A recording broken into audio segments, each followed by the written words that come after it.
This is Judge Joe Brown, and we're listening to We All Be News, news-free Dixie for the 21st century. Hey, Judge, how you doing? All right. What's up, man? Oh, no much, just cutting the grass. How you feeling? All right.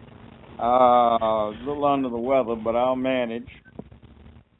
Yes, sir. Yeah, I just want to talk to you quick, like a quick talk about what's going on right now, especially with Muhammad Ali. Your thoughts about that? Oh, Ali? Yes, sir. Well, let me say this about good Ali. All right, we're talking about Ali. Yes, sir. They had a saying they used to say about King Arthur, as in Arthur in the Knights of the Round Table, the once and future king. Ali was and is the champ, the once and future champ. He was bigger than the fight ring we saw on TV. And the real one that he was fighting in was harder to see, but not to feel. It was the big one, the whole of the world. I suppose we've come to sense that eventually every punch he landed was landed for us. I suppose they were even landed for the larger benefit of the opponents that he punched. Every blow we saw him take, we felt kind of like it was taken for us. He was the champion, our champion. In the ring, he was our champion. In the world, he was too. It was a rare thing. He was a righteous man who was a formidable man. The champ, the real champ. He was a gladiator for our cause and a holy man on top of it too. Ali was ours. We all felt we knew him, even if we had never met him. He was family. He was our big brother. We lost him for the here and now, but I guess his spirit hasn't been lost to ours. It still fights on. It's in us and for us. So it's sort of a rest in peace, great one. We all came out on top by you being here. That's the kind of thing that I think of when I think about him. Yes, sir. So you ever get a chance to meet Ali in person? I did. How was that? He probably wouldn't have a long time ago. And he showed up on campus to speak. And after he got through, he went down into the village, Westwood Village, which is outside of UCLA. And the police wound up having to block off a street. And he kept talking for 4 solid hours. Wow. And everybody paid, what can I say, rapt attention. And he not only had the restaurant where we had taken him filled up, he had the sidewalk filled up, and the street was full of people listening to him.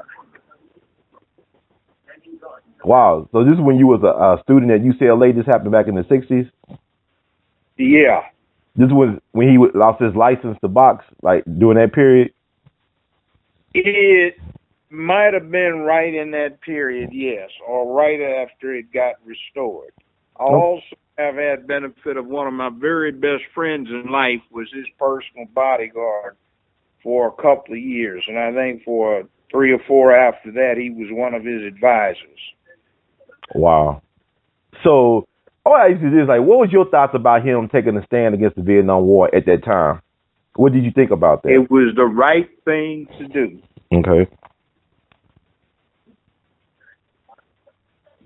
And also, I want to ask you this as well. I think it's very interesting, the way they got the funeral set up, that Bill Clinton is doing the actual eulogy. They said that Ali wanted Bill Clinton to do the eulogy. What are your thoughts about that? Well, how many athletes have had a eulogy delivered by the head of state for a major government? Not many I could think of. I don't think really Time none. magazine did a report on him one time. and they called him probably the most recognizable and popular man in the world. See, he belongs to the world. Mm-hmm. I mean, there were narrow-minded people that were against what he was doing. There was a stark of racism in the whole thing that they did to him. And he claimed conscientious exempt. He claimed conscientious. What is it? Like is it conscientious? A conscientious objective status. Mm-hmm. And that was not uncommon, but it was racist to deny it to him.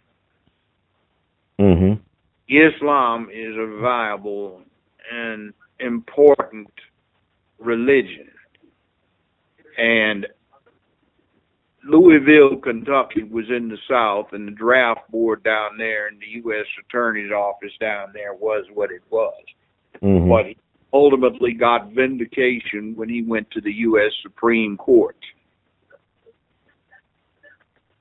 And by that time, the Vietnam War had become very odious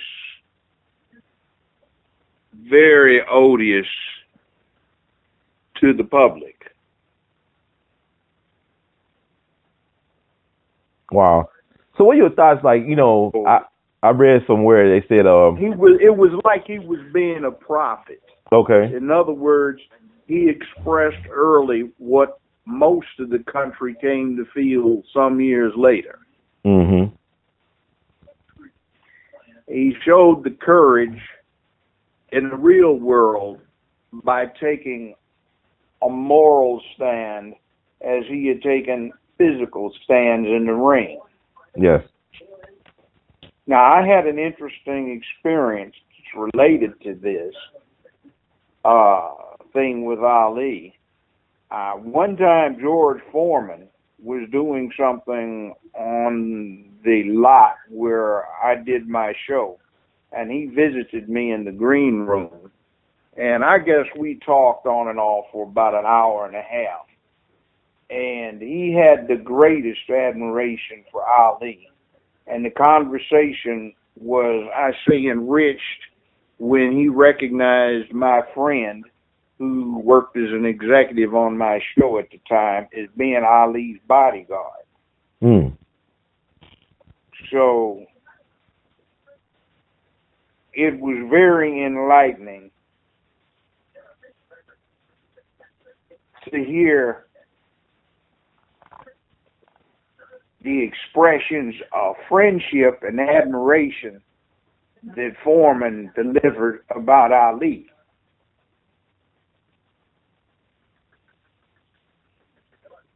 And respect too. Mm-hmm.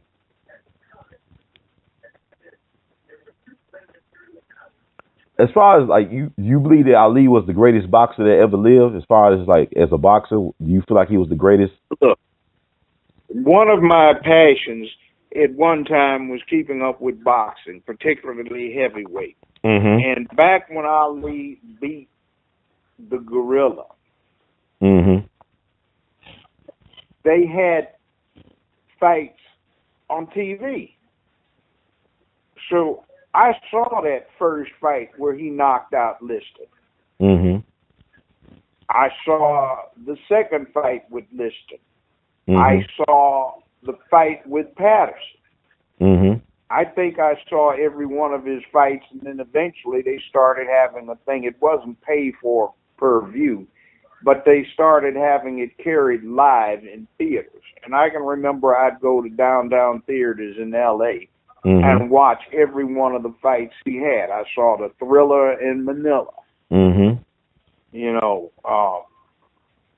I saw he and Frazier. By the way, they became friends. Mm-hmm. I saw when he fought Foreman. He was great. I used to watch film clips of Joe Louis. Mm-hmm. And I've seen a bunch of them of Jack Johnson way back at the turn of the 20th century. Mm-hmm. But there was nobody like Ali, and he put style into the game. Mm. He made it something from just a bunch of people slugging it out into the ring, and he turned it into theater. Mm-hmm. And he turned the theater into a stage to make a point. He made himself into a phenomenon. And then we ultimately heard the phenomenon talk about social and political justice.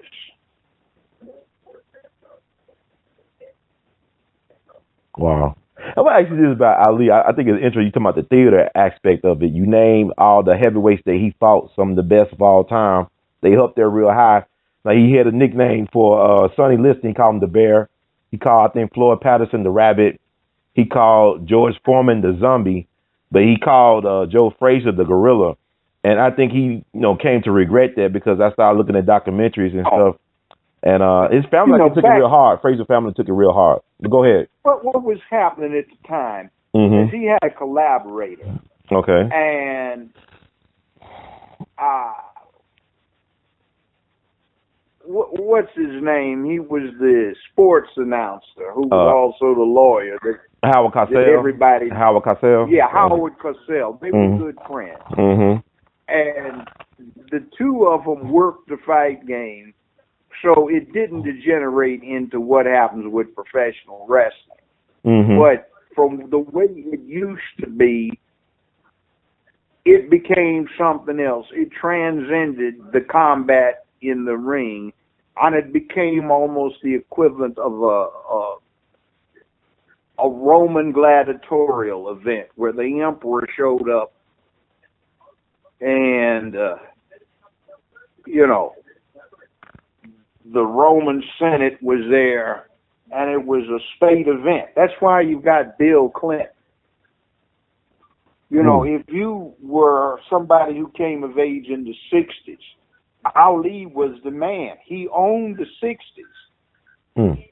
Like, we had come off of peaceful, nonviolent demonstrations relative to civil rights, and then here was a black man that was taking everybody and everything on in the ring, and he was a fighter, but he fought outside the ring, and he took conscientious stands on what was right outside of the ring.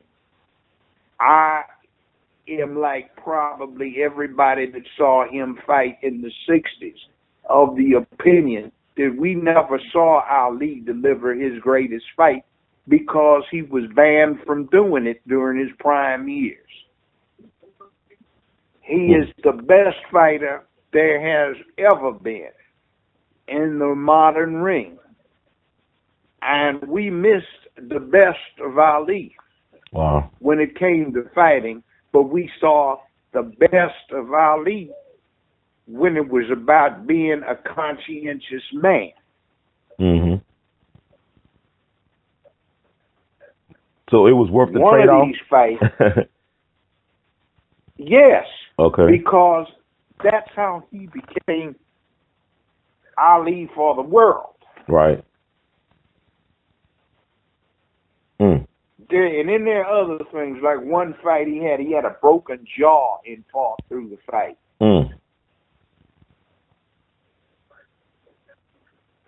He was a big guy. Mm-hmm. Oh, he was big.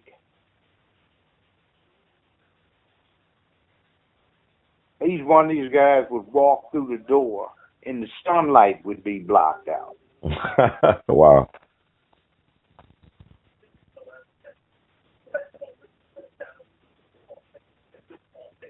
Let me ask you this.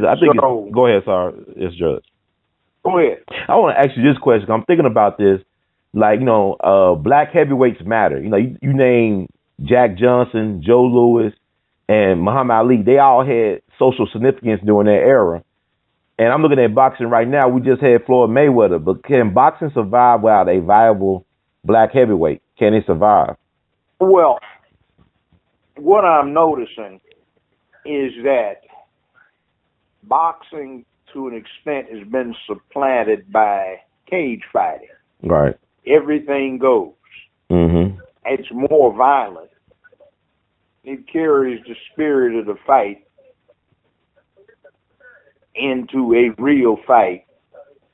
People get hurt, and unlike a lot of modern contact for sports, it acknowledges that's part of the attraction. This stuff is serious physical violence, and it has its attractions. It's not one of these sports where they have nicened it up and people that get paid a whole lot of money become such valuable assets that they have to be protected to the point where the game is not as vigorous as it once was. Mm-hmm. Wow. So, how do you think Ali, in terms of, it's funny, I saw an article recently. Somebody wrote an article said that Ali was the greatest anti-white boxer of all time. And I'm thinking to myself, Ali, the person who taught him how to train was a white police officer. And the people that sponsored him were the Louisville sponsoring group, and they were white men. Ali was not anti-white. Okay. He was pro-black people. Right. See, Ali was pro-humanity. Mm-hmm. But is it scary, though, that people in this age of information and technology, that people could take that narrative and make it like that's the real narrative of Ali?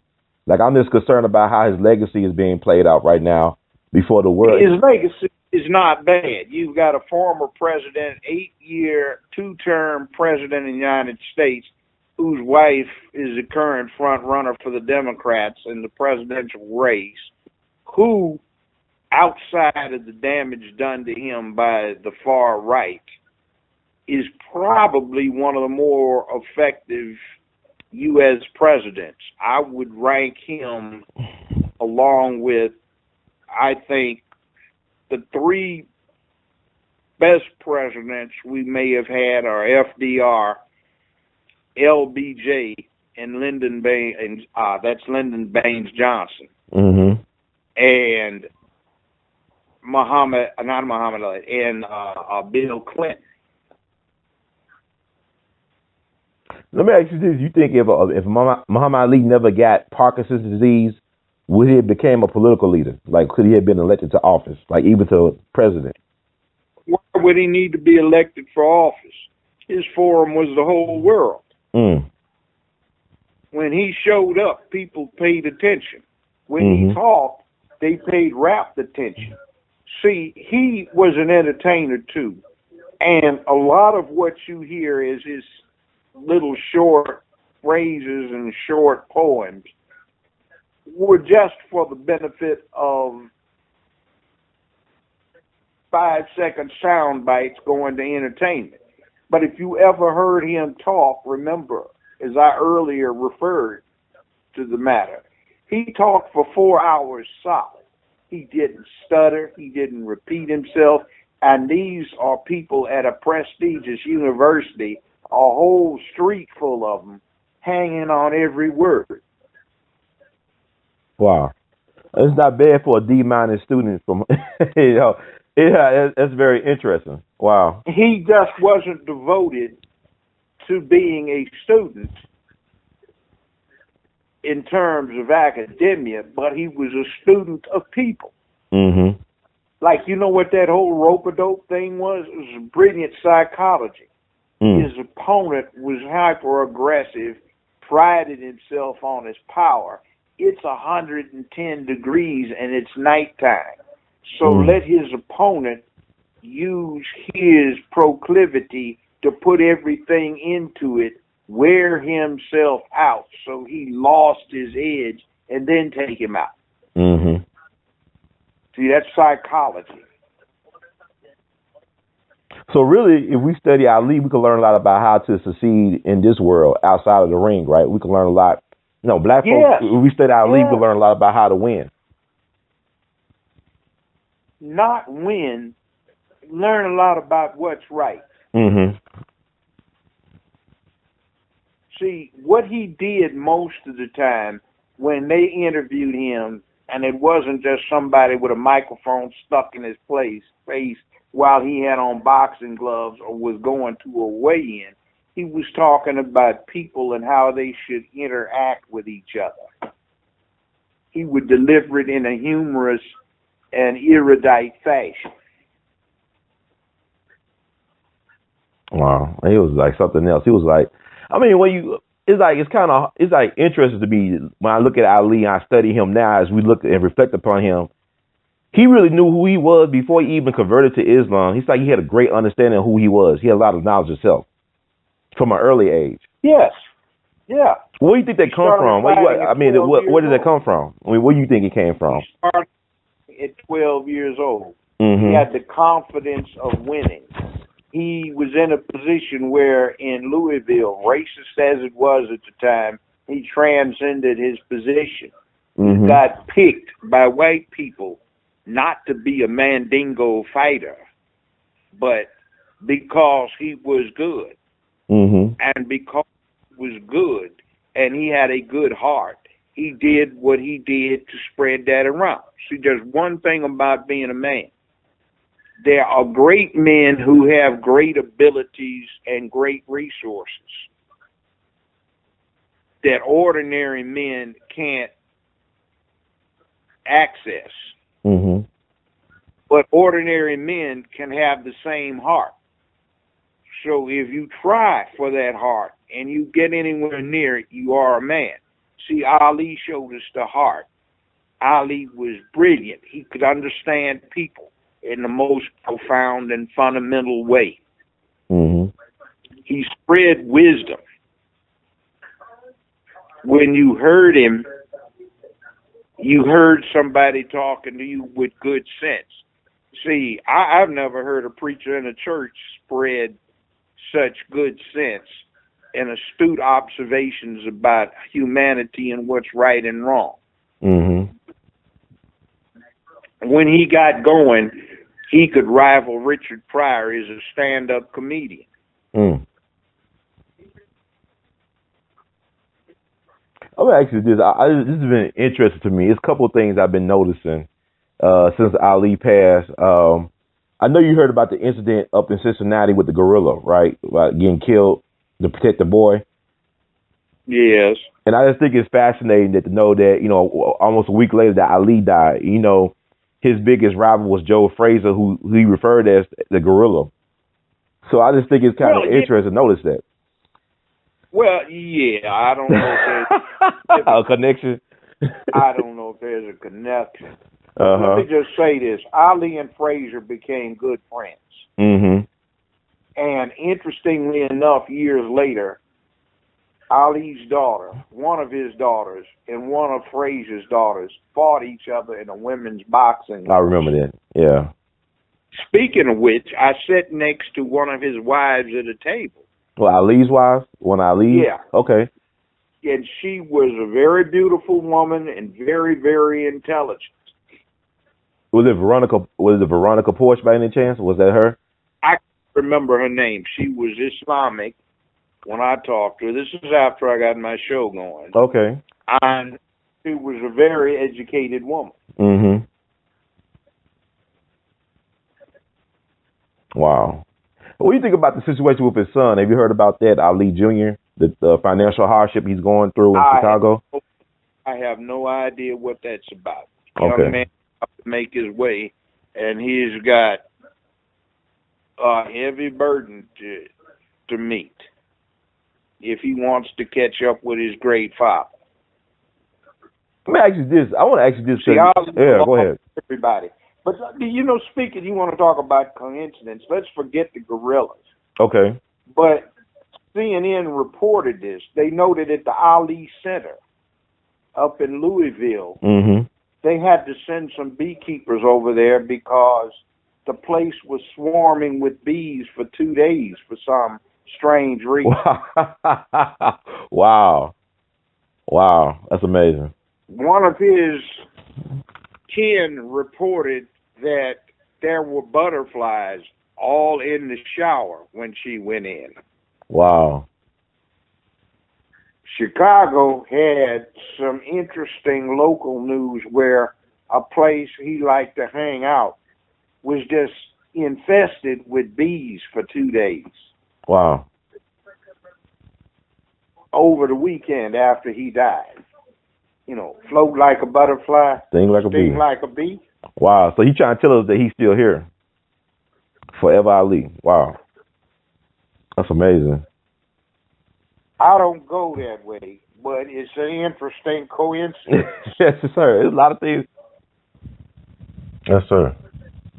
Well, Judge Brown, I want to thank you, man. I'm going to have to continue this conversation very soon, but I always want to thank you for your time and conveying your thoughts and opinions and ideas about Muhammad Ali, his legacy, and the man, and also for sharing this very invaluable political insight you just offer us. Because I get a lot of feedback from people, and people are really enjoying what you are saying and the knowledge and wisdom that you are providing to our people. Because right now it's info wars going on for real. And some people think you should run for national office. What's your thoughts about that? You can't win in Memphis, but you can win America. Because there's a lot of people out there listening to what you're saying. Here's the last observation I want to make on Muhammad Ali, which makes him so profound. Yes, sir. You know, I like to deal with biology. Mm-hmm. If you watch chimpanzees, for example, Mm-hmm. or even lions, they're fighting for dominance. Mm. And the alpha male takes on all comers for the privilege of doing what? Being the chimp between the rest of the pack and the leopard or the danger. Mm. Now, that means that the alpha male has got to be a fighter. The alpha male has got to be smart. So what do you get with Ali? There's no question. He's the best of the best when it comes to being a fighter. Mm-hmm. But he's also smart. Now, that gets way back in this atavistic thing of what it means to be human from when Alley-Oop was running around at the mouth of a cave. Mm. But in today's world, the alpha male doesn't get to be the alpha male by knocking people out. He gets it by cunning, but it's always something that gets to us deep down inside when the baddest man in the valley is acting as your big brother. The baddest man in the valley is giving you wisdom and direction. And the baddest man in the valley is showing the way, not yet just to be brutal, but the righteous way. This is what it's all about on a higher plane. That's as good as it gets. Well, thank you, Brother Judge, once again. In the words of the great Gladiator, we love you madly. You keep on producing and pushing and being the people's advocate, because you are the strongest man in the valley right now. They're trying to take me down, and I'm trying to resist it. Well, now you ain't going down without a fight. You a fighter as well. Very cunning. There you go. Wisdom. Alpha male of the first order. That's you. Definitely that, sir. I want to ask you this before I go. Can we touch upon Ali Jr.? I just want to ask you, is it hard to be a son of a great man? You got sons. I mean, I look at Jim Brown. I look at Miles Davis. Look at so many, Dick Gregory. So many great men have sons. And maybe it's kind of hard to follow in your father's footsteps. I look at what Michael Douglas did. You know, instead of trying to be Kirk Douglas, he found a niche, you know. But what if you were the son of a Michael Jordan or a Judge Joe Brown or anybody like that? It's said to be difficult. Okay. Sometimes the son can far overachieve relative to his daddy. Mm-hmm. Winston Churchill, quintessential English statesman of the 20th century. Right. His father was an English lord. His mother was an American heiress. Mm. By the way, you know, Winston Churchill had dual citizenship. He was an American and he was an Englishman. I didn't know that. Wow, okay. That's because if one of your parents is an American citizen, it doesn't make any difference where you're born in the world. You are an American citizen. If you're not born in the United States, one of its territories or protectorates, you can't run for president, even though it looks like Cruz did so. Mm-hmm. All right. You see, it's interesting. You've got George Herbert Walker Bush. He was a one-term president, not a great one, or even a particularly good one. Mm-hmm. And his son, though he's a two-term president, was a lousy, sorry excuse for the office. Right. So, you know, it is what it is. Following behind Daddy is a difficult thing. Yes, sir. Always has been a problem. Mm. Well, anyway, I'll leave you with that. I don't know anything about Ali's son, so I can't say anything one way or the other. Yeah, I was reading an article in the Daily Mail. It's like some of the best news you get from overseas. And they did an interview with him a couple of years ago. I know he's the son of Belinda, his second wife, and he's in Chicago right now. He's 43 years old, financial hardship. You know, he lives in an apartment that was given to him by his father-in-law, I believe. But he's a family man. He got a wife and two kids, and he's taking care of his mother's father, who also has Parkinson's. And he just talking about all the hardships. He ain't spoke to his father within 2 years. He knows a lot of that has to do with his illness, but he just think that his father should have better prepared. I don't know anything about that. And what I would say for sons is a word up. You don't know what your father went through until you walked in his shoes. Right, right. Mm-hmm. Judge Brown, thank you so much for that insight. Like I said, in the words of Duke Ellington, we love you madly, and we keep on producing and pushing because you are our big brother in the valley.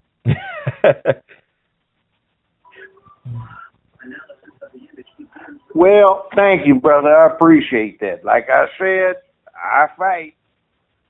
Keep on fighting. Fight till your last breath. I'm getting older. Yes, sir. I'm getting older.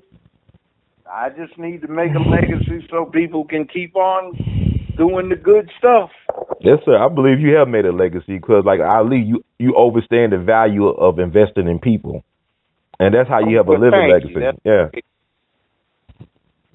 Yes, sir. Well, God bless you, brother Judge, and I'll talk to you very soon. All right, brother. Thank you. All right.